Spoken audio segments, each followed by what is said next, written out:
Hello everyone, it's me Clayton. I just finished watching the very first episode of What If, which is a new Disney Plus original series that basically takes the events of the MCU and changes them around a bit to see what would happen if certain things went differently within the universe. Now, if you don't know what if stories when it comes to comic books, they were usually one-shot issues that basically told an alternate take on a famous storyline.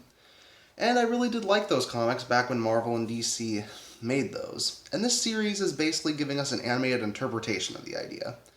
Starting with the first episode being about what if instead of Steve Rogers being Captain America, Peggy Carter was Captain Britain, basically.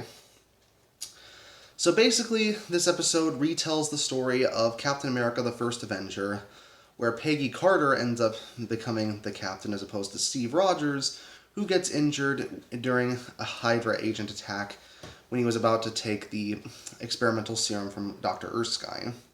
Of course, several people don't believe Peggy Carter has what it takes to end the war at all, but with the super soldier serum's power increasing effects, and with Steve Rogers becoming the Hydra Stomper, she just might have a chance.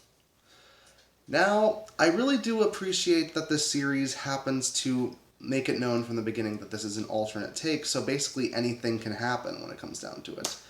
And when it comes to how many changes that the MCU has made to pre-established stories in comic books anyways, it'll be interesting to see what different writers can do to give us different versions of these stories and how they could have gone. Plus, the actors from the original films do come back to reprise their roles, including Haley Atwell here as Peggy Carter, and I always liked how she played Peggy in the movies, so the fact that she gets the top billed role here is really cool. And she's about as good here as she was in her Agent Carter series. If you haven't seen that, it's really, really fun. And seeing her do most of Steve's moves, bashing Hydra agents with her shield, and do all the stuff that you'd expect a Captain America character to do, it's pretty fun. Plus, Steve isn't left out here, which is another reason I'm glad that this was made. He's basically Iron Man, the prototype of Iron Man when he's in the Hydra Stomper armor.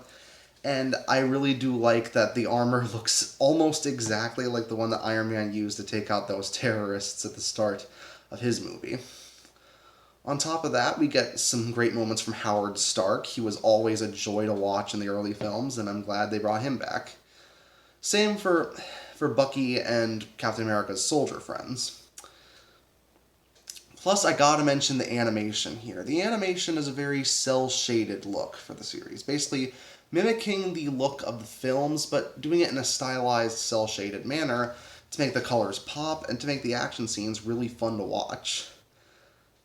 I wouldn't say the action scenes here are as good as, some of the best Marvel movies, but they are stylistic, they are well animated, and they are certainly a demonstration that Disney has certainly got what it takes when it comes to the animation front. Now, I don't know if all the episodes of What If are going to be this level of quality, and I don't know how many of the other What If stories are going to be good ideas, but for this one, as far as a 30-minute little cartoon of what could have happened if things went a different way, I'm glad that I saw it. So that's why I'm going to give episode 1 of What If an 8 out of 10. See you next time.